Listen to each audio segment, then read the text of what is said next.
Hello everyone and welcome back to a new video. In this video, I'm going to show you guys how you can buy OneDrive storage. So if you guys want to learn how to do it, just follow the steps that I'm going to show you. As you can see guys, I'm right now on my desktop on my computer. So right here, the first thing that you need to do guys is open the File Explorer. If you don't find this right here, just go to the Start menu and then search for File Explorer. Once you find it, go ahead and click on Open, and then you're going to be right here in this window. Once you're here, just go to the left, and then right here you're going to find all of these sections. Right here you're going to find the Home section, Gallery, OneDrive, and so on. Go to OneDrive, right click on it, and then right here you're going to find all of these options. Here you're going to find the option to copy it, expand it, open it in a new tab, open a new window, and so on. So right now, just go ahead and click on OneDrive.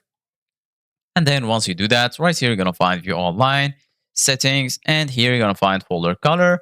Go ahead and click on View Online, and then this will take you to this page on the web. Once you're here, as you can see, guys, in the left, you're going to find all of the sections. Here you're going to find My Files, Recent, Photos, Shared, and lastly, right here, you're going to find the Recycle bin. And if you go here to the bottom, as you can see, guys, you're going to find your storage. And you can see also how much you used from your storage. As you can see, guys, in my case, I used 2% of my storage. And if you want to buy storage, you're going to find here the option to buy storage.